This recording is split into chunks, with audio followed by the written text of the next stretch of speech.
hope everybody's having a wonderful and just a glorious day out there. How you guys doing? Pretty good. Yeah, you had a good day. You had a big weekend. Well, I had a big weekend, and then I have this whole week off, so You're feeling good. yeah, it's pretty good. It's pretty good. And Matt? It was all right. It's all right if you can tell by my voice, you know. Matt's had I got run over by a truck. That was cool. You know. You were done. Almost got robbed by a homeless man in Florida. That was cool. Oh my God! No, I didn't. Yeah, you had a I saw a lot of planes. in and I saw a lot of ships. Yeah, you came back from Florida. Yeah. Well, we have a very special guest today, and this is going to be a very different kind of an interview for us. You're used to talking to authors, cozy mystery authors. authors. That's right. Well, yeah, it's a gentle audience. No, it's a gentle audience. A different type of author. We have with us, and we're so honored to have this. We have Charles Fischer joining us from Seattle, somewhere around the Seattle area via Skype. So hopefully, or Zoom, whatever. I don't know what we use. It's actually Google Meet. I know, I don't know what we use. Get it right. Welcome to the podcast, Charles. We're so excited to hear about your book and your journey and all of that. Yeah, I'm excited to be on the Nearly Literate podcast. I love your name, by the way. Well, formerly Mother Boy, but some people... I love that. Mother Boy. Is that from Arrested Development? Yes, Yeah. How did you know? Oh man! So is that why you were a fan? Because then you say like you're a fan like originally or something. Isn't that what? No, I liked your original. I loved your name. Mother Boy title because I think that was one of the funniest kind of jokes on the It is. Arrested Development, right? Yeah. That was the cringiest episode for sure. When the mother, and how that came about was the boys and I were like, I'm a writer. I'm a mom and I'm a writer, and they don't read. So we can, often. Often. They don't read fiction, I should say, very often. And so I don't know how it came out. We just thought like we talk a lot, and we're like we should do a podcast, and I told my son in Seattle about it. Well, we have pretty crazy dinner conversations. I think that's kind of part of where I it think started. one of our too. strengths is we talk about anything and everything. Yeah. And I have a rule, like if you want to say something bad or edgy, it has to make me laugh. It's called suffer for your art.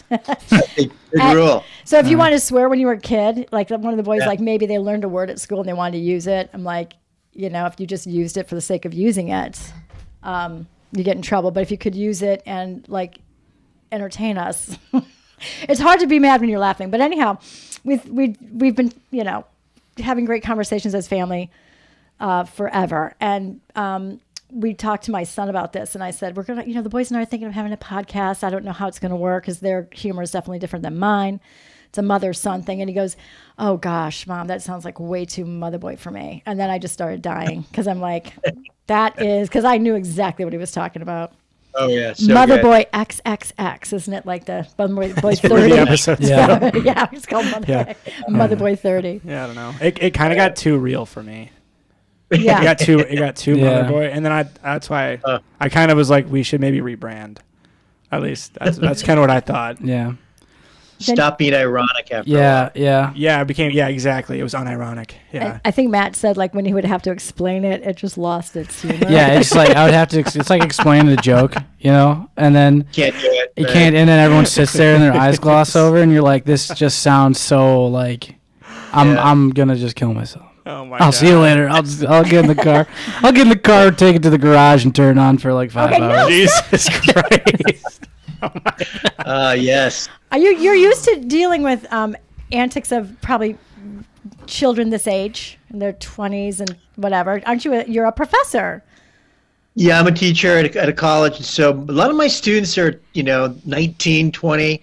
But I do have a lot of nephews and nieces in their 20s, and I don't think there's a part of me that's never really grown up. So Well, we love that. That's good. I think it's I think that's the beauty of life is like you get older, but as long as you can still feel like you're younger, like you have that inner youth, that is amazing. And so you wrote a book, and I love the title. It's very unique, and I used to do historical fiction, and I have read my share of historical fiction, but and some histories. And you're dipping way back. You're dipping way back to ancient Babylon, and we want to talk about Babylon. Babylon, as the kids would say it when they read it. And you chose to write a book from the perspective of a eunuch, which I think is so unique. Right. It's brave. That's a brave choice, Charles. Right. Well, part of it is I wanted to write. It was a comic choice. Yes. I was looking for a ridiculous, a semi kind of absurd and ridiculous situation, right? And so, being absolutely powerless is kind of can be funny. So now you were. Yeah. He's a slave too. He's a eunuch slave scribe. So We're just like absorbing being absolutely powerless. Is that just the most powerless thing you could think of, and you wanted to write about it? Yeah, I was looking for the most powerless character to think of. He's a eunuch, he's a slave, and he's a writer, he's a scribe, and so it's like he's educated. Oh my God. Overeducated, very bitter, and thwarted desire, right? So now, were you drawing from personal experience? They say, write what you know, right? Yeah. I mean, I write about baked goods and lighthouses, So I know. No, I thought how you came about it, and I was reading your bio and your some of the talking points and stuff, and you were in grad school. Yeah. And this is a point of your life when you felt like powerless. Well, yeah. No, I felt emasculated. I think that was probably where the eunuch idea came from. So why go? So let's dig into that a little bit. That is because I've never been to grad school. It's not for the faint of heart. Yeah. So what it is it's well, I'm going to use a word here. It's infantilizing. Yes. So you're in your 30s, and where most of my friends had professions, careers, wives, beginning to have children. I was still in school, living in a one-room, rent by the week boarding house with a bathroom down the hall and a hot plate. And it's not how you pictured yourself in your 30s, right? No, yeah, and I'm like 32, right? Unmarried, right? And still taking classes in these obscure historical and linguistic subjects, and it's very lonely, and Well, that was part of it. It's an intellectual pursuit because, explain what you were studying, which is so. I mean, I applaud anybody who goes down this road because these are like tough subjects to study. It was an intellectual pursuit. So what happened at the time? I was studying religion at Harvard Divinity School. That's amazing. Living in Cambridge, Massachusetts, which is really a cool place. It's beautiful. Yeah, it's beautiful. It's very it's an old colonial town. Harvard University or Cambridge. It's just an exciting intellectual atmosphere. And I really enjoyed that part of it. I was studying, religion and philosophy and literature, doing some really cool stuff. So the life of the mind was really, really great. Yeah. But I was totally poor, didn't own a car. Maybe had $20 to my name at the end of every paycheck, and so had to kind of deal with all of that. Yeah. My father was going like, "What are you doing with your life?" That kind of thing. And you had to justify, no, literally, this is what I want to do. You know what I mean? Yeah, it's really what I want to do, and it was like a bet that hopefully it would pay off sometime, and I'm not sure if I'm not sure if it has paid off yet. No, see, I've taken that bet. I'm a writer. Right. It's one of the things. And then there are times when you're like, and my journey is way less intellectual than yours, but there's times in your life when you're like. You're staring at your computer, you're writing something, maybe something ridiculous, and you're like, what am I doing? What the heck? What am I doing with my life? Oh my God. Oh my God. Is this it? But I get that. So you were down this rabbit hole, but it was something that was so passionate for you, right? There's a passion that drives you to do this. Yeah, no, I mean, like how to describe it? I knew at that point I wanted to write. And I wanted to write a comic novel. I was really interested in writing a comic novel. So it was a question of, well, what kind of novel and how do you learn how to do it? Because it's actually kind of hard to write well, and writing a novel is is a huge challenge. I always call it the marathon of the writing world. It's a marathon, and it took me a long time to learn how to do it. When I started writing, I was just so bad at it. Oh, stop. Me too. Me too. I started writing last year. Yeah, I started. I can vouch for them. I was 5 years old. And I just didn't get it. I still can't. I still can't. I still don't get it. Yeah. Yeah. So I don't know. It's one of those strange things. Part of it was, I think, I wanted to create something that would be an object of self-expression. I had a pretty complicated. I'm a complicated person, and a relatively interesting, intellectual, emotional, psychological, inward life, right? Yeah. And I wanted to express that in my writing, right, in a way that wouldn't turn people off, that would entertain them, that would, tell them a story that they would like. So that was the impetus behind becoming a writer. Is that life is complicated in a strange business and absurd, and I wanted to kind of express that absurdity, that strangeness of being a human being in a work of art. And it just took a long time to figure out how to do that. Right? Well, and it's like a lot of it is like my friends and I joke. It's kind of like a therapy too, because there's a part of you in every character, right? Because you have to. Sure, there's something therapeutic about it. Absolutely. Even the worst characters you create, you're like, there's a part of you that has to write that. Do you know what I mean? Especially, and then dealing with historical figures as well, because obviously you've studied this and you know a lot about it. Like Babylon to me is like, I don't know that much about it. Yeah. That was some work, but that wasn't the hardest part. I wanted to be historically accurate, so you had to get like the gods right, the architecture right, and the food right, and try to do the world building stuff. And that wasn't that hard, actually. The hard part was not only coming up with the voice of the character that would kind of entice and enchant the reader, but then figuring out what the story was. Every writer's going to have his challenges. For me, I'm not very good at plot. I'm not very good at laying out, the A, B's, and C's of the story. That took a long time for me to figure out. That was the struggle. And sometimes, like, I think when I started writing, like, I guess I'm lucky in the fact that, like I just have stories in my head, and I didn't realize that people don't normally make everything into a story. And so I fought writing for a long time. I didn't start writing until I had my kids. Like, I was a stay-home mom at the time, and I was not getting any sleep, and I'd be like, oh, maybe not. And I was an avid reader. And then one day I was like, oh, my God, I'm just going to write a novel, and that's kind of how it started. But it is funny because, like, when you look at it, people will say, like, oh, how did you do this or whatever? And for me, like, I don't overthink, beginning, middle, end, and all the other things that you can go to school to learn to do. Because you really can't really learn how to write a novel. You can read novels, you can understand them, you can understand the story. But it is a huge undertaking, especially when you're dealing with this new world. And you think you have this character, and then what is that character going to do to move into this world to... what's the story? What do you want to? So what you said, I think is really true. It reminds me of something that Aristotle said: you learn by doing. He was smart. The only way to learn how to write. Aristotle. Wow. A lot of money to get that quote. Right. So I guess return on my investment, right? Well, we're impressed. Look at you can quote.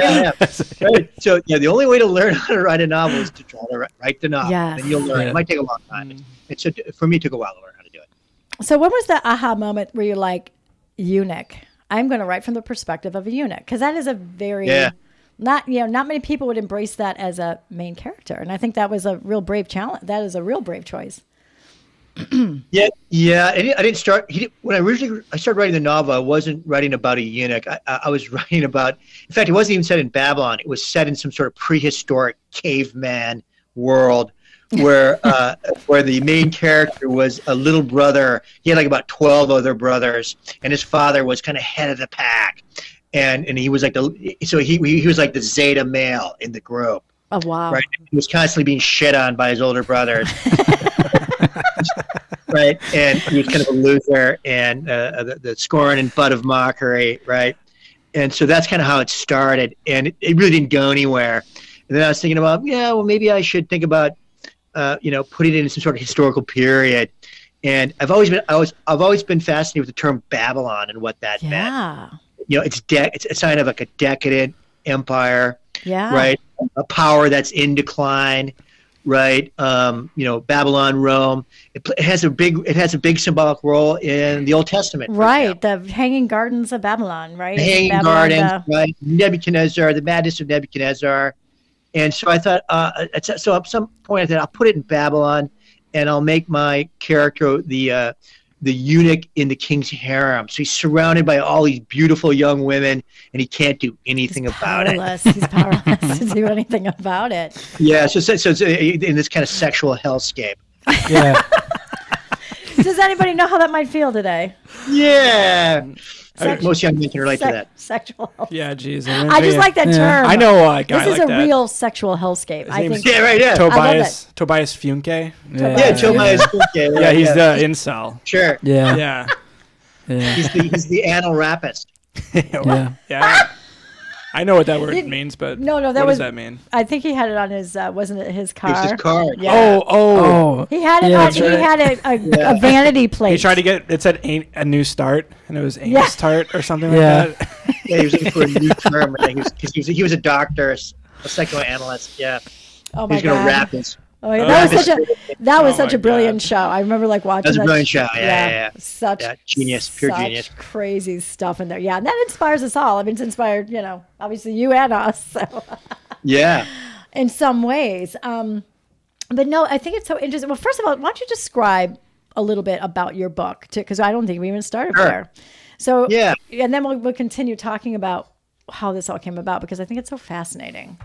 Yeah, the book tells the story of Babylon. Babylon goes to war in the Middle East in the 6th century BCE.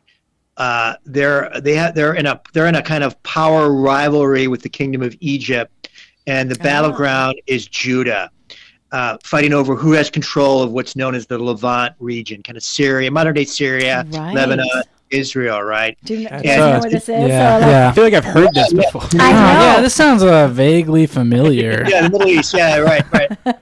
War in the So Middle East. has always been like a clusterfuck of power and war, right? Yes. It's always been the case. And so Babylon invades Judah and destroys the temple, and then exports the population really to Babylon. It's the Babylonian captivity. And I want to tell the story behind that war. That And I was inspired by Bush's war in Iraq in 2003. okay. You're going way back, yeah.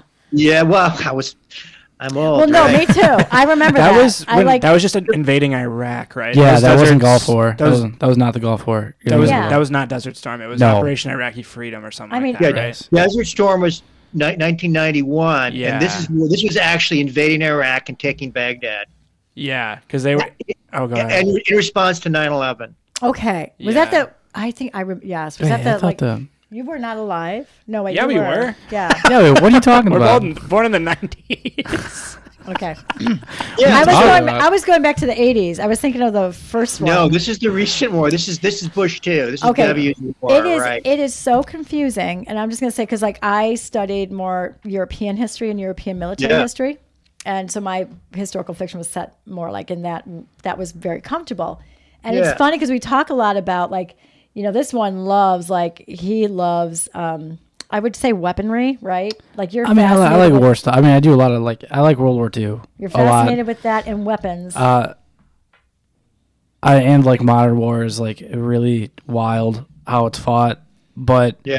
I thought that the whole Bush era war is like so convoluted in so many ways. Like I'm pretty sure the first country they took over was Afghanistan, and that was like a 3-week. is he campaign. correct? Because I don't remember. There's a 4-star general. There's a very famous video of a 4 or 5-star general sitting in a chair saying that they came up to him and gave him a dossier of what their plan was, and it was like a laid out plan that they were going to take over like 5 countries, Yeah. Wow. and he's like, "This is not going to work." I mean, Like- it's, No, it was a disaster. The war was a disaster, and anyway, that's a long conversation. Yeah, but yeah. when that was going on. So the premise of the book is this: the U.S. Army invades Baghdad in March of 2003, and there was an antiquities museum. I This actually- remember this. I remember this and the on antiquities TV. museum gets sacked, and so all these antiquities go on the black market. And my novel is a translation of a bunch of cuneiform tablets that go on the market. Wait, And the say tablets- that word again. What- Uniform? cuneiform. Okay, tablets, cuneiform. Okay, right? So cuneiform. these are these mud tablets that are inscribed with an alphabetic script that's called cuneiform. There's these triangles and lines. It's like Right. The most ancient form of writing. Isn't that the very One of the most first? ancient forms of writing, yeah. And so what happens is my novel is a translation of these tablets that came on the marketplace, and they tell the story. The tablets tell the story of Nebuchadnezzar's invasion of Judah in 589 BCE. Wow. And they're told from the point of view of his harem eunuch. That is amazing. pretty meta. So do you guys understand? It's meta. Yeah, it's it's meta. It's a meta-historical novel. It's not really a historical novel. No, but that's we appreciate that. We appreciate that. I guess so that is that like, was there like those I don't know how to say it, Cuneiform tablets. Yeah. So were they were actually like there and they were stolen and you're just changing the story that was written on those tablets? No. Well, what happened there is a series of tablets called the Babylonian Chronicles that tell the story of the invasion. And one of those tablets is missing. They've never found it. Oh, wow. Okay. Okay, that is cool. I love. Yeah. I watch a lot of those shows. The premise of my book is, they found the tablet, and here's the translation. And it's like an absurd, from a eunuch's perspective. The eunuch tells the story. Of course, he's powerless and bitter, and and he's the king's body man too. He's the guy that he sleeps in the king's bed. He helps him out with his constipation. Oh God. My God. It's like the worst. He knows everything about him, right? Oh my God. And it is weird. Like when you read like history, there's some really we live in a very cleansed society for the most part. Right. The first time I ever really read anything about a eunuch was I love this author Dorothy Dunnett, who did this amazing epic that was set in the Middle Ages.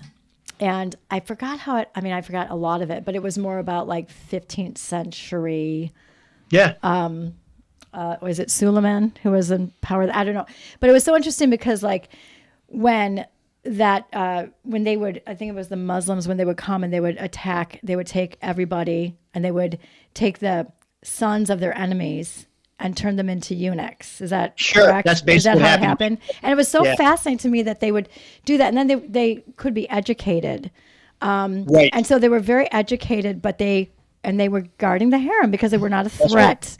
They were not a threat. So that you train up this class. You would never do it to your own people, but we need to neuter the enemy. But they were children when this happened, right? So they weren't. At least that's my understanding. That's exactly it. My character was castrated. He was 12 when it happened. And that's just just thinking of that, kind of a crime against humanity today. It's brutal. The way people managed societies was so. When you had a king, they could do whatever they. I have a good conspiracy question. Oh, for Charles. For Charles? Yeah, for Charles. So since you're the eunuch expert, so Michael Jackson, was he a eunuch? Because there's some speculation that he was maybe chemically castrated, and that's why his voice. Oh, was seriously, so high. I haven't heard that. Conspiracy. I have no idea. I mean, it's obviously no. We've all heard it, but I think it's fun. I mean, not for him, but for me. His life wasn't. Yeah. Well, obviously he was really a mixed up person, right? Yeah. Oh yeah. I mean, he had a troubled family life, but he had a very troubled family life. He was a child star. Sounds like his father was abusive. Yeah. The celebrity probably really messed him up. He had really it seemed like he had some sort of body dysphoria in regards to his race. Yes. Yeah. And when you look at the kind of transformations that he underwent physically, he might have even been trans because he ended up looking like. That's a good call. I like that better though. Michael Jackson was trans. He ended up looking like a female, the African American female singer that he was really close to. Oh, who was that? What was her name? Not Tina Turner. Yeah, no, but he did by the end of when it was all said and done, he really resembled her, and then he was also whitening his skin. So there was some sort of dysphoria that was going on. It was very skinny too. It was very maybe anorexia, some sort of eating disorder, some sort of body and some sort of sexual racial dysphoria, and then plus what do you want to call his attraction to young? Yeah. No, that's dang, you're connecting the dots right now. You are. I haven't thought about that in a very long time. I like this conspiracy way better than he was castrated. And Michael Jackson was but trans. Maybe he was still. Maybe he was. That is the reason that pushed him into the being kind of having transgender behavior is that he was chemically castrated. I don't know. He didn't feel like a guy. You know, we could also we could combine the conspiracy into one mega conspiracy. The Trinity. The Trinity. And he was so talented. Then you combine that with this kind of genius talent. Mm-hmm. Yeah. And he had that talent at age 5 or 6. If you listen to him sing songs, between like 6 and 12, his kind of emotional range that he could hit was extraordinary. As a child, And his prodigy.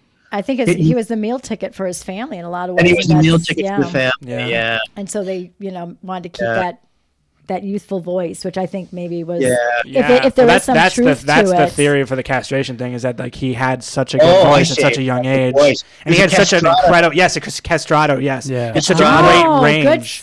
Good. The range of his voice was super. He could go super high. So Michael Jackson is a modern day castrato. Yeah.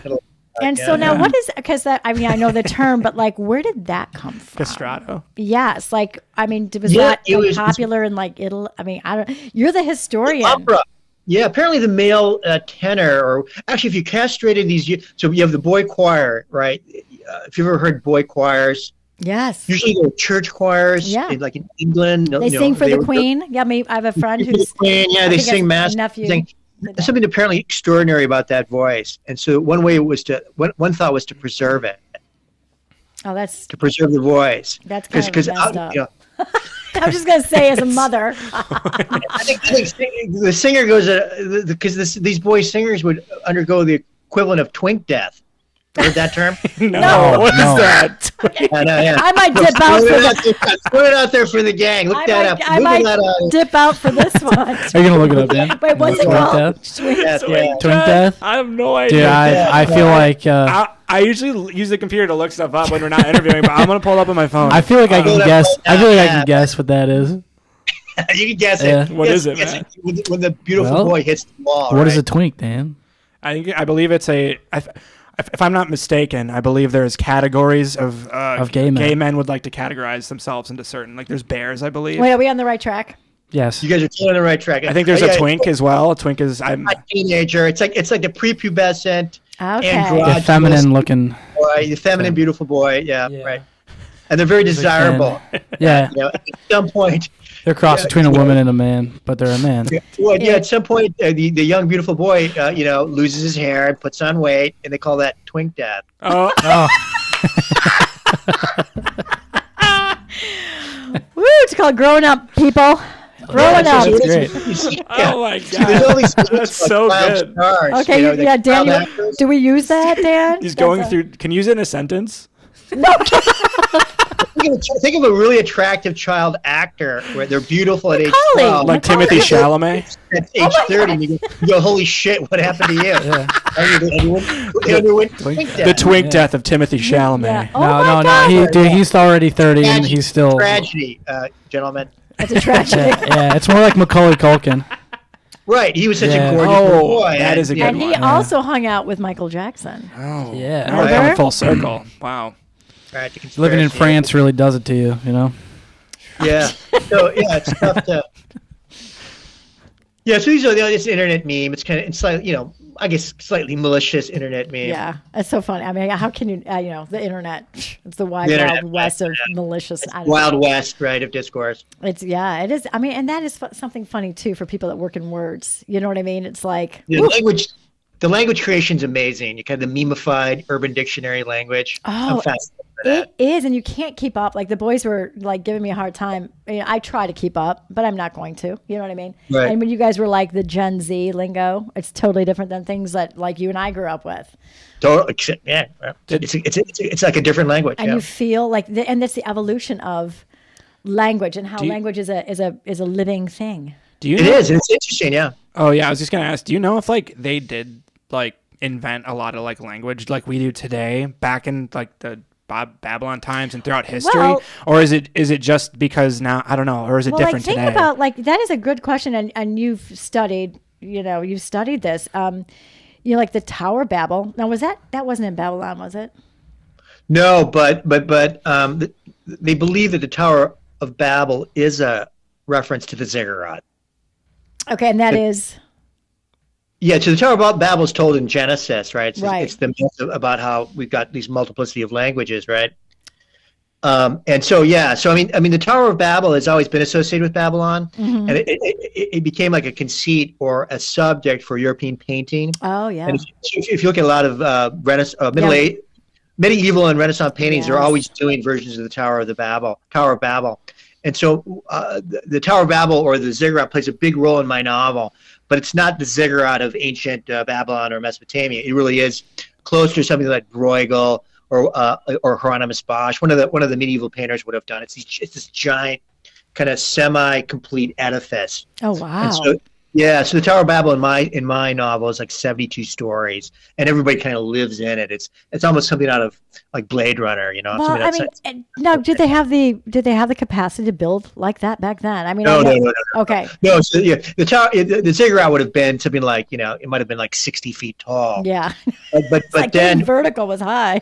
But then European painters in the Middle Ages and the Renaissance began to kind of fantasize and imagine it as being something like tower. the World Trade Center or something like that. This giant edifice that represents power and money and military might, all that. So it's this power. It's a symbol of like of humanistic or mortal power, and and man's hubris, arrogance, right? Yes.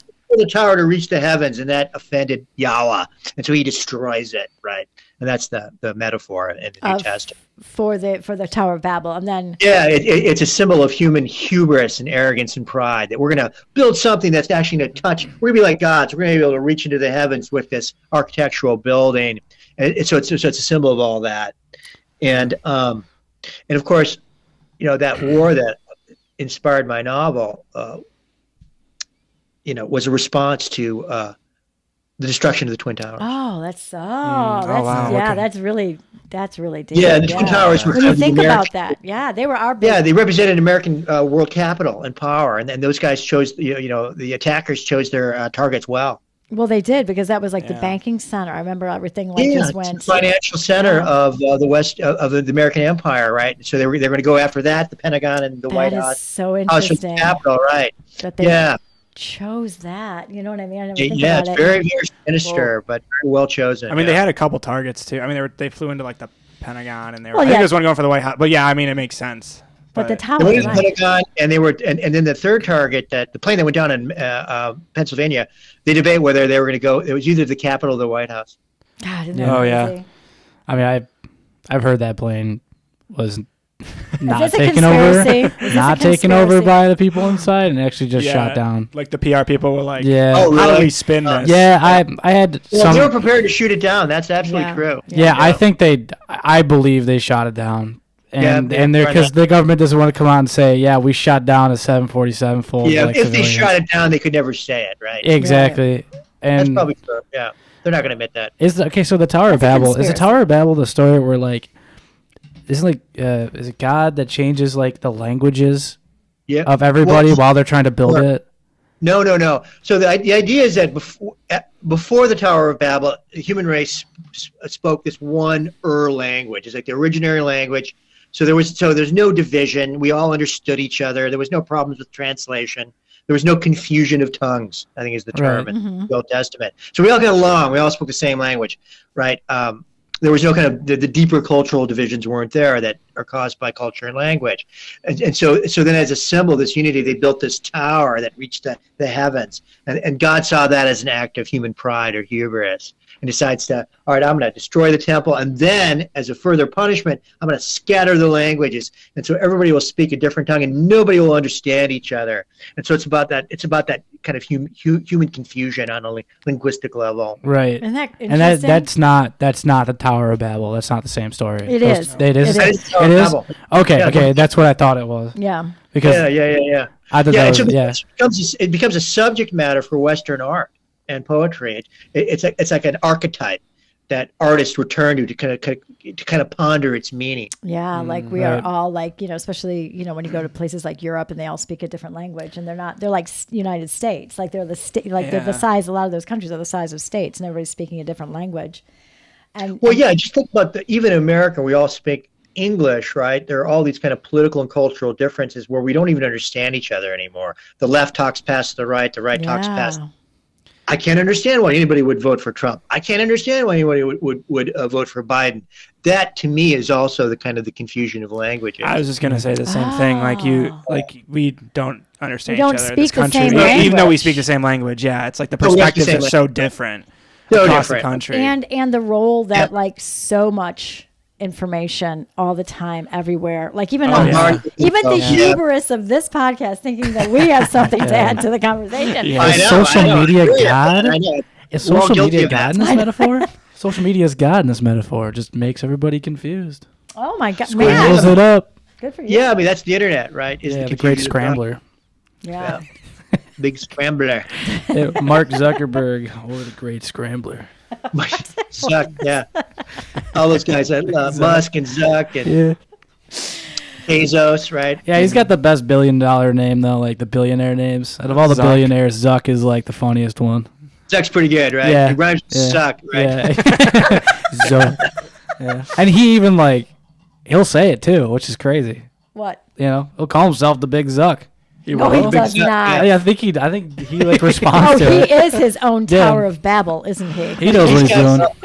The one that I find the most ridiculous is Jeff Bezos. Oh yeah, dude. When he my favorite thing about Jeff Bezos is the person he's dating. What? Oh yeah, she's great. I agree. Yeah. Yeah, and her it's so disgusting because she's just got the fakest boobs in the world. Everything. Yeah. And the hugest nipples and wears the tightest shirts and it's so gross. Yeah, it probably has her lips have been maxed out and plastic surgery. Yeah. It's like Barbie gone bad. Breaking Bad Barbie. Yeah, it's so bad. It's so bad. It's so disgusting. They're walking in public and her nipples are the size of a sand dollar. And he's so jacked up on testosterone. Yeah. If you look at the before and after pictures of Bezos in the 1990s, he was nothing to look at. Yeah. Yeah, he's like this super beta. Yeah, he's a nerd. He's a beta nerd, and then he gets jacked up on tea, and he's like Arnold Schwarzenegger. Man, don't you wish I would like to? It's so funny. Narrate a book from before Bezos, and then make him sell it on Amazon. He's just such a stereotypical sociopath. What? You think Bezos? Yeah, 100%. Another one of my favorite things is he makes the Blue Horizon rocket, and then totally perfect. It's a giant penis. Yes, giant penis. And just to beat the other guy who's baking giant penises in Texas. That's right. My dick is bigger than your dick. Yeah, my dick's bigger than your dick, and my dick can carry more weight. And that's what they go back and forth on. Zuck it. Yeah. And I think the first mission Matt? he gets in the capsule with a guy who was a recovering alcoholic. And then they land back down and he takes the champagne. And he breaks the champagne in front of the guy. Yeah, it's really tone deaf, right? Yeah, it's so tone deaf. It's hilarious. Yeah. And that is the move of a eunuch. No kidding. I'm kidding. Everyone's you just kind of sit there and watch as people just do ridiculous shit around you. Yeah, the billionaire class, right? Yeah. Yeah, that's an interesting phenomenon in itself. It is. But yeah, I mean, it is it's a show out there. It's kind of interesting. Yeah, it's entertaining. Did you guys watch the Super Bowl yesterday? Oh yeah. They're all there at the Super Bowl, right? Yeah. Well, how much were the tickets? They were ridiculous. $10,000. So no average American family can go absolutely not. Even taking a family to a sports event. No, you got to be a millionaire to go. But yeah, they showed the halftime was kind of funny because it's all these stars popping. I mean, I don't know. Don't get me started. I know, it was wild. It was a real spectacle. Yeah. It is a spectacle. It's like the ancient arenas of ancient Rome. Of Rome or Babylon. Did Babylon? Okay, so did Babylon do sports like that? Did they do blood sports? No, they were just into war. Yeah. Wait, did they have an arena? That was their sport. That's way cooler too. That's right. Way cooler. And more profitable. Yeah. They're like, hey, you want to go fight each other in an arena? No, let's just take over this other country. That's right. Way cooler. Yeah. And we're going to enslave the other population. And bring them back. Yeah. We're going to enslave them. We're going to sell them and make money. We don't need to sell tickets in a stupid bowl. Yeah. Right. Dan, you got Dan just Dan is losing it. I don't know. I didn't think it was good. This was going to be so oh no, one of our cameras just turned off. Hang on one second. We always have technical difficulty. God. I can cut this out. No. No, it's good if it stays You guys in. can keep Like talking. Matt does not like to. Whenever we have like a technical malfunction, I'm like, cut this out, and then he refuses. No, I keep it in. He just likes to show he likes to show. Yeah, It's very, it's like a garage rock band, right? It is. The It's mistakes like are part of the unpolished, Yeah, keep it in. You got to unedit as much as possible. unedit. Because I think people are tired of like the Disney fake stuff. You know what I everything's mean? so polished, right? Professional. There's too much of that on, like, especially on YouTube. I'm looking at YouTube videos and I throw up our stuff and I'm like, oh, like, Hey everyone, we're so unpolished, but we have great content. Oh, Yeah, right. Yeah. It was really good until this interview. Yeah. No, this has been amazing. No, we've had worse. I was kidding. Nice, right? That makes me feel good. No, we've had a lot worse. Don't worry about it. No, Not worried. I was kidding. No, it's going good. Don't worry about it. I know. Back to the book though. I mean, like telling a book from a person like a eunuch who's a little bit bitter, I think would be so much fun because you can get away with saying stuff because, and so like when people read, like have you gotten feedback? Have they been like I always joke about like the reviews, like you get reviews, Sure. and there are always people like some people are amazing, and there are always people who are like just picking up one thing that really just they cannot deal with. Oh yeah, and sure. it's kind of, to me, it's kind of like, I mean, I'm not gonna say a badge of honor, but it's kind of interesting that you know you got into somebody's head with something you did, right? And that they there are a couple of chapters that kind of cross the line in the novel. Okay. Nice. That's awesome. That's awesome. So that's sometimes that can be a little.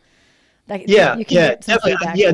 There are probably at least 3 of those chapters in the novel. There's maybe 23 There's 23 chapters of the book, and I'd say 3 of them really cross the line. That's really interesting. But that, that's a really interesting decision though, as an author, because you are creating this world and you are choosing to tell that story and that manner. Yeah, I thought it was true to the world. Yeah, and it's a brutal world. I'm going to say, like, reading history, people, this is the thing, because, like, you've lived and studied history, like, as a profession for so long, and you understand, like, what is in those books. You have these young kids coming up, and it's like, oh, my God, my cell phone, I cannot live. And you're like, you would die, like, in a minute on the streets of Babylon. Do you know what I mean? It's like, what we conceive of as a hardship today is nothing. Right. Like it took. No, it's true. Yeah, life was very. Yeah.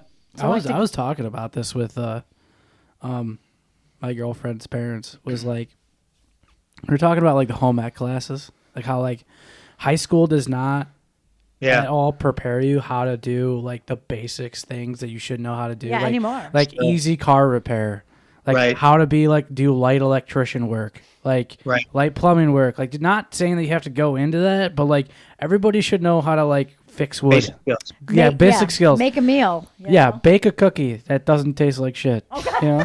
Once in a while. Make a goddamn good meal once in a while. How about that? Make a good sandwich. Make a good sandwich, you know? Make a good sandwich.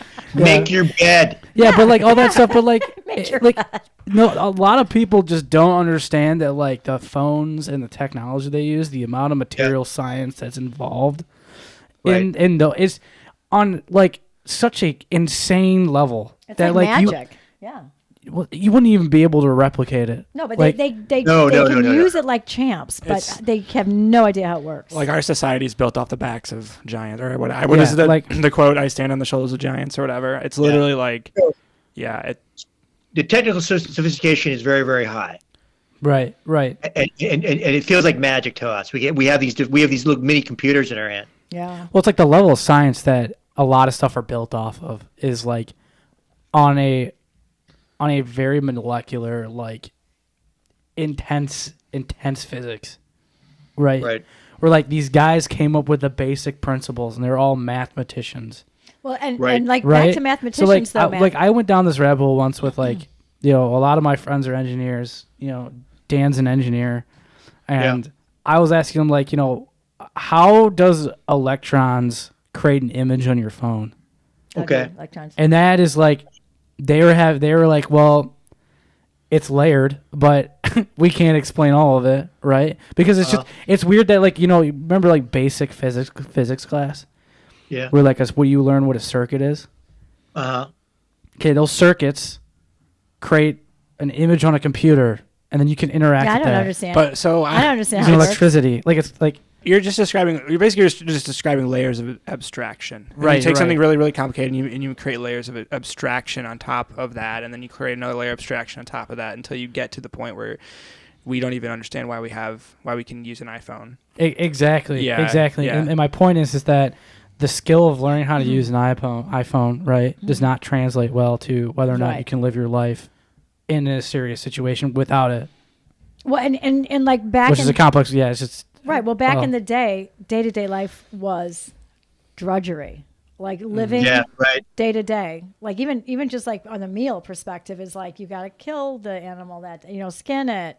There are people who can't touch meat. I mean, we have a lot of people in this that come visit this house that can't touch or eat meat. You know what I mean? And it's yeah. And it's just so interesting how we've changed so much, you know what I mean? But what would you consider like the hottest tech back in ancient Babylon? What was the big, because I mean they were pretty big mathematicians, weren't they? Like was that? Yeah, they were mathematicians, and they had figured out astronomy. That's it. Astronomy. Yeah. Is that considered the Persian Empire, or is that later? It's right before the Persian Empire. The Persians take over like 530. Okay. And so the time I'm writing about, within a generation, the Persians come in and take over the whole thing. Oh my God! Because what's his name? Nebuchadnezzar. I can never say that. It's like so many letters in that word. Nebuchadnezzar just mailed it in. Did he just lose? Did he just lose the whole? His son did. Okay. Yeah. Oh. Son and grandson lost the whole thing, and then the Persians take over, and then the Persians become big rivals of the Greeks. Yeah. So I have a question. So you've clearly have a very high knowledge or high level knowledge of like a lot of history, and I guess you studied religion as well. No, I guess my question is, what is like the biggest overarching theme from you're studying like ancient Babylon and ancient Greece and like all these big ancient civilizations? Like the rise and fall. What is What's like the biggest overarching theme of like all of those empires? And I don't know, is it like similar to what we're seeing today, or like is there big takeaways like that you have? I don't know if there's an overarching theme, but there are certain patterns that are recognizable. And maybe the arrogance of power. Yes. Would be one of them. You could probably come up with 3 to 5 patterns that tend to repeat themselves. Arrogance of power. Empires overextend themselves. Yes. That was the Rome. Wasn't it the issue with Rome? They just kept Rome and everyone. And they became very like their life was so easy, even back in the day, but they just had so much wealth and they just overextended, and they kept making their slaves, putting them in but their conquered people. After a while, they would fight in their armies, and pretty soon they were just kind of like, easy to. Large degrees of inequality would be another. Yes. Yeah, so that's part of it, and so the time that I'm writing about is similar to our time. It's a kind of a decadent time. Isn't that funny? You don't think we're not producing anything anymore. We're just it's a consumer society. We're distracted by we spend most of our time distracted by the machines that we hold in our hands. A lot of entertainment, right? Isn't that the truth? Our lifestyles are very sedentary. Oh my God, it is. Especially a lot of mental illness amongst the Gen Z. My students are all anxious and depressed. Oh, wow. Yeah, no, that is a huge thing, and it's a huge problem that I'm seeing too with the younger. And it just breaks your heart because, and maybe because their life doesn't have the meaning. There's crisis of meaning. Yes, crisis of meaning where they're not challenging themselves. They're not being like dropped in a woodland and say you need to get out. Maybe simple task, maybe. Have you ever read, there's a guy named Ray Dalio, and he writes this book called Principles for Dealing with Changing World Order or something. It's kind of it's a little bit of a doomer book, but... Doomer book, nice, all right. Yeah. And, no, I like the genre. No, but I haven't heard of that. You like the genre? It's really... So Ray Dalio is like this famous like investor, like Wall Street investor, right? And he ran this hedge fund, Bridgewater or whatever, and it was like super successful. And no one really knows how he made all of his money. Ooh, for time sure. Time travel. Well, no, like there's I believe some. all of that. I'm not saying that this is true or not, but like there's some like question because I think he just had like large private investors, so he didn't disclose a lot of this information. But there is some speculation that there could have been some other like I don't know, mischief or bad whatever. Okay. But for the most part, this guy looks on paper like he's just one of the best investors of all time, and but he's really philosophical too. And he's always just trying to learn new stuff. And he writes this, he goes and studies all of these civilizations, and he studies like their money and their technology and all of their like how well they teach their populations is one of them. And he narrows it down to like, I think it's like 7 characteristics of like each society.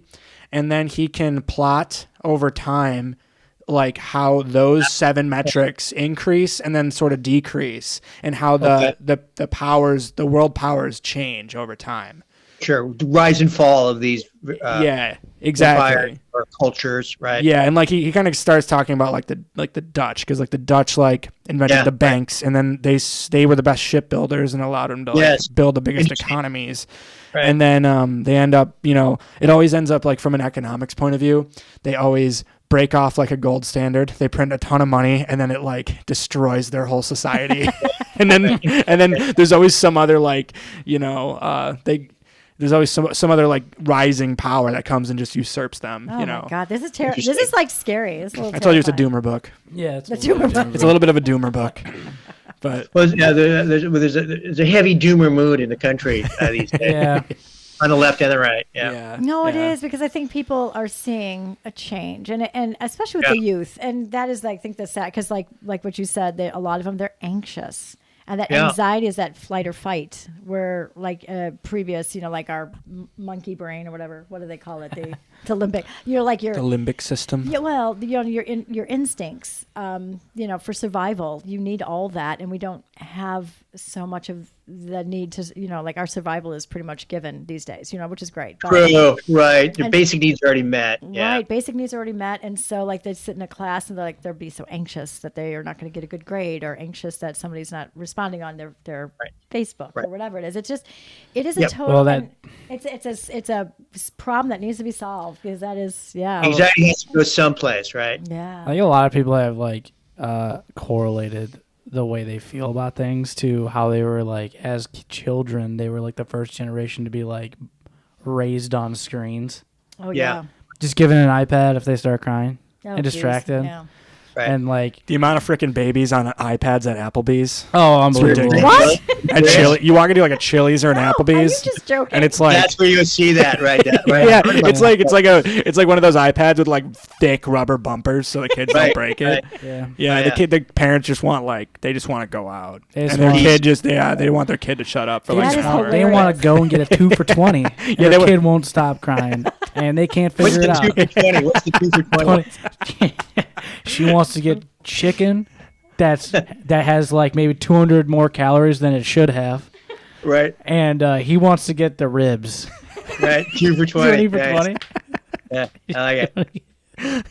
That also have a little bit too much calories in it for its own good. The Applebee's meals are like giant, right? No, they're like a normal chicken breast is like what I love about Applebee's, and I hate about it at the same time. Is you'll look at the calorie content for like a chicken breast, and it'll be like 800 calories, and you're like, how do they get 800 calories into like a 6-ounce chicken breast? And you're like, what is that? But yeah, you're right. There are a lot of little babies at Applebee's on iPads. Yeah, I'm like, how does your kid have a chance? Yeah, I think they were the first. They were also the first generation to get such quick access and way too early access to social media. Oh, it's distorting. That's what everybody says, that social media is the problem. Yeah. Yeah. Oh, it definitely is. I think they'll start pulling back. Too much comparison. Yeah, I think kids now, like people having kids now, they're like, I'm not gonna put my kids on that. Like it was all the fad. You just have to old school it, right? Like be present. Got it. Get a ball. Mm-hmm. Right, you have to suffer the boredom of being a parent for 5 Yeah. My mother was miserable until we all went to school. She was the happiest day of her life when her last kid went to school. How many kids in your family? 3. Yeah. Well, we have 3. Yeah. So it was like about 10 years of misery. Exactly. It's just a lot of work. I mean, it is probably a lot of work. Probably exhausting.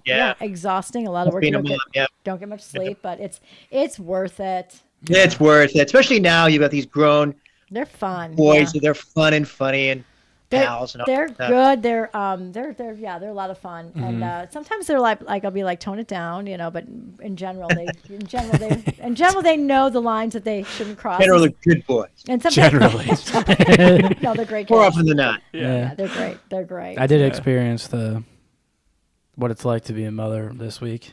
Last week. How was that? They have that one 1-year-old kid. You were down he was down on and vacation. you get in a car and the kid just cries for 20 minutes and you're sitting right next to him and you're like, God. You could let him cry, or you could give him an iPad with thick bumpers. I was really close to getting out that iPad, and it was demons. I had demons in me. You had I wanted to just put on the wiggles for him, and I couldn't let him wiggle. I couldn't watch him watch the wiggle. Exactly, and eventually we just made toys and just made him shake it, and he would stop crying. Made toys. Right. Seriously, made the toy. We got a golf ball and put it in an old Oreo cup, and just shook it. And that worked. But when he screams at the top of his lungs, you're just like, God. Yeah, I was so happy I had my noise canceling headphones.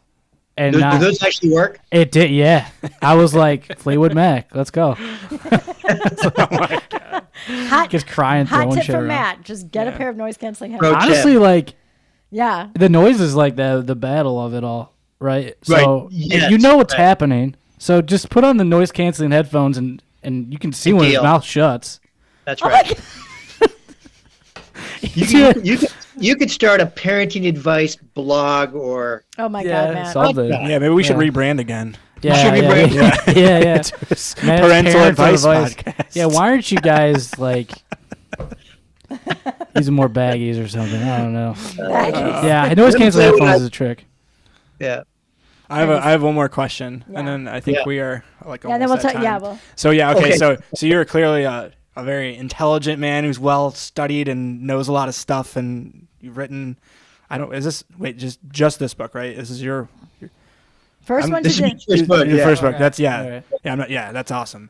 So given all that you've done and all that you've known, and you have a magic wand, how do you fix all the problems?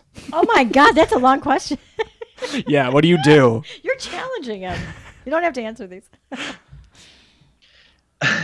Everybody should convert to Jesus Christ. Okay. Yeah. Yeah. Kind of a joke there. No, I mean, Look at me. I'm buying it though, but I'm like, if we all Yeah, he just, washed feet. if we all I was just treat each other. testing you guys. Yeah, right? Just can't read the room. Did you watch? Did you see that NFL commercial? I don't mean to bash Christianity. I have a lot of respect for it. Yeah. I have a lot of respect for all the major, Yes. 4 major religions. Yes. They're all, Yeah. they all have their great strengths. I don't know.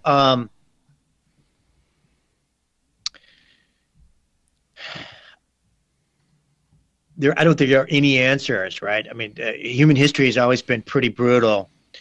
Should we just become a eunuch?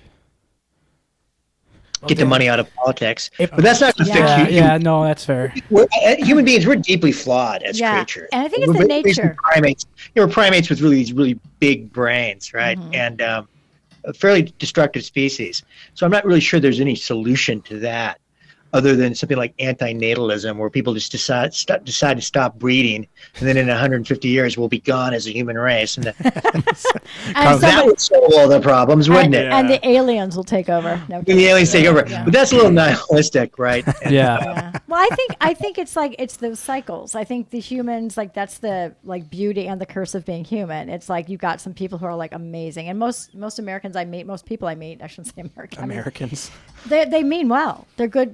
They want the same things. You want your health, happiness, prosperity. You want a job that you're proud of. You want to make a little difference. You want to raise your kids in a good way. You want to protect them from these things, and we all kind of want that, but. It does seem like, the more power people get, they have that saying, and I'm going to do a quote. I don't know who this is, but absolute power corrupts absolutely. Who said that? Was that Aristotle? Hitler? Okay. Did he say that? Yeah, Oh, hey. It it was actually Hirohito. Was it? Yeah. No. Mussolini, Sun man. Tzu, or whatever his name is. Yeah, but if things are probably not as bad as you think they are. No. Is that things have always been difficult, right? And so one of my favorite lines is from a novel by Charles Dickens, where he says it's the best of times and it's the worst of times. Oh, and that kind of applies to all eras. But there's a lot that's bad about right now, but there's a lot that's great as well. There's a lot that's great. I mean, I was harking back to like hot water and indoor plumbing. Exactly, aspirin. Yeah. At least we're not in a civil war. And I think that's right. And people forget that the 60s and the 70s in this country were really difficult. Yeah. As well, America has seen worse times than this. In some way. But we can't remember it, and you can't remember it. Yeah, and it's just everything bouncing back at you every time you turn on a computer. I mean, or your phone. People don't like the political leadership, but people, people despised Lyndon Johnson. They hated Nixon. Oh, they hated everybody. There's always right. I mean, you put yourself my father's era, people hated FDR, Franklin Delano Roosevelt. They despised this guy. I mean, that's just kind of the nature of things, and so I think it's easy really to talk ourselves into this kind of doomer state. Yeah, that's really interesting. That's a good point. That nobody is beloved, absolutely, right? No. Yeah, I mean, we do have our challenges right now. That's not to say that that's not. And I think the health of the nation feel is like a lot better. Yeah, it did. Okay. But you know what, Dan? Things have always been bad, kid. Suck it up. You know what, Dan? If it was me with the magic wand, what would you do? What would you do? Yeah, I would have Jeff Bezos tone down his wife's tits just a little bit. And then everything would be solved. I think young men would not be so sexually confused, something needs to happen. Something needs to change in this country. Yeah, well, there also is like that's where you're going to start. Well, and back to the eunuch thing. Like there is like they were saying. Okay. It is the blue horizon. Oh my God, they're just. But the epidemic of loneliness too. So like your eunuch in a big harem of people is also the loneliness one, and so I think people feel like that today too. Mm-hmm. There's a lot of loneliness. We're not as connected as we used to be in the past. Mm-hmm. That's a real problem, right? So, the lack of community and family. Yeah. Yeah. So maybe that magic wand take away all handheld devices. Mm-hmm. I'd be for that. Sure. Ban cell phones from schools. That's the first thing. Get outside and know your neighbors, and stop playing video games. Like all video games, man. We're sorry about this, but they'll go. Oh, fuck. You're gonna have to play kickball. All right, well, fine. I'll take my anger out on you. All right. Oh my God, Jesus! Nice. That's a good reply. Right. Yeah, that's very healthy. Okay, I guess final question. All right, well, let's ask. I was going to ask if he has any words of advice. For anyone listening. Wow. My word of advice is to get really good at one thing. Oh, that's a good. That's a great advice. Because like you said, writing the novel took a while, took a long, I think we talked about this before we even maybe recorded. How long did it take you to write this novel? 10 years. I'm a slow learner. No. I think that's my first novel, which didn't get published. It's like 1,000 pages. It's way too long. But it took me doing the research and the writing it slowly. Yeah. About the same. But what that does is that teaches you that you can do it. You've spent all that time with it, and you can keep pumping them out. But so where can people find you? Find your books? You can find my book on Amazon.com. Also, my publisher is called the Gabbrohead Press. You can go to their site and get the book. Okay. I also have my own website, charleshfischer.com. Excellent. Awesome. I think we can put links probably. We'll definitely put links. Yeah. And this was. Yeah. You can follow me on Twitter at cfisher2. Okay, so you're on Twitter. Are you on Facebook or Instagram or any of those? I'm on both I'm on Facebook and Twitter are the only two. Okay, perfect. And it's a hassle to keep up with that stuff. No kidding. Yeah. It's the pain. Listen, Charles, it was so wonderful talking to you. Enjoyed it. Yeah, me too. It was a wonderful really conversation. Awesome. Thanks, fellas. I'm wishing you the best of luck and great luck with that book. Everybody go out and read The Eunuch. You will. I mean, your world will be changed, right? Yeah, you'll actually learn something. So. Yeah. Instead of like going on YouTube and just watching how slime videos. Instead of looking at Jeff Bezos' wife. Yeah, instead of looking at Jeff Go Bezos' read a book. Wife. It makes me feel that you've just looked at Jeff Bezos' wife too much. Read a book, people. Read a book. Thank you for listening to the Nearly Literate podcast. Thanks, Have a great day. It was great meeting with you. Again. Thanks.